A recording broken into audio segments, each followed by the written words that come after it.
I just want to chuck my Beyblade in peace. Speaking of Beyblade, I could never take Beyblade seriously. Like, it's obviously an anime meant to market the toys, right? But here's the thing.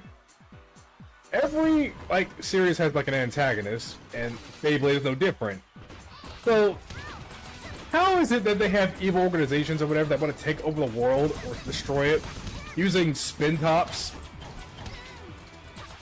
I mean, I get that they have animals inside them, or, like, animal spirits, whatever the heck, but I cannot take that seriously. At least with Yu-Gi-Oh, they had, like, established lore, like the Shadow games and stuff. But I could never take Beyblade seriously. Even as a kid who could differentiate fiction and reality, which a lot of people on Twitter don't. Yeah, shots fired. Like, yes, I will conquer the world with my spin top.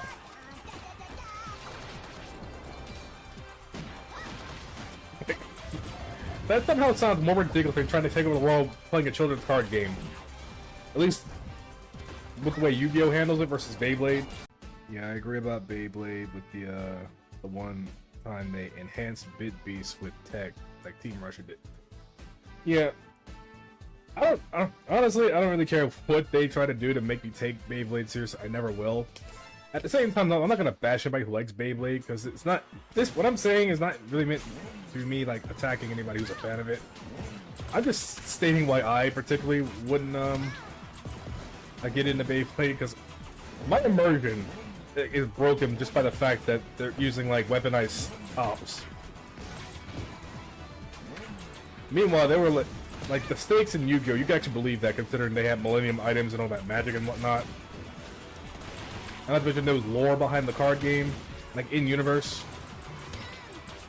Because Pegasus basically, and I say this satirically speaking, Pegasus culturally appropriated the heck out of Egyptian culture and made a card game out of it. Let's be real. But none of us hate him for it. None of us hate Pegasus for that.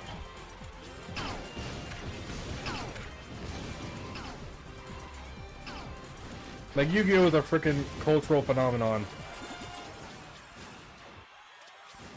And no one can argue that.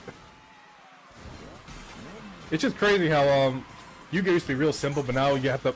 Now there's, like, whole-ass paragraphs, like novels and shit on the Yu-Gi-Oh! Cards, like, what the monsters and shit do.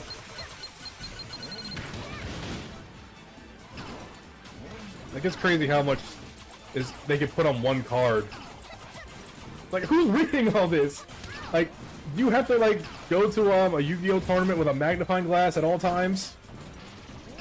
Because how do they squeeze all that font on that tiny-ass card? I vaguely remember B-Daman. Like, I vaguely remember B-Daman. I know that was a thing, but I don't really remember much about it having, a series based around it. But yeah, like, toy marketing shows are weird sometimes. I mean, honestly though, like the only way, I feel like one of the few toy marketed shows, like anime or cartoons, that can easily get away with is like anything that involves robots. 'Cause who doesn't love robots? Like, people are gonna buy the heck out of like Transformers and Gundam stuff.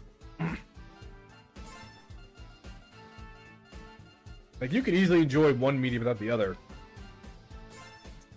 Like, simply because it's robots.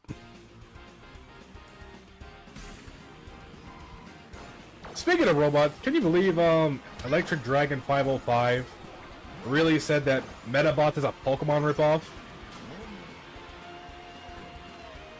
I'm like, wait, what? I mean, I get that there's, like, a villainous trio that are kind of like Team Rocket. But is that real? Is that really enough to warrant saying that Metabot is a Pokemon ripoff? I'm sure there's more to it in the video, but I don't want to give that guy any credit by watching it. I have my issues with Electric Dragon 505 personally. Well, not personally, but there's some views he has that I don't agree with.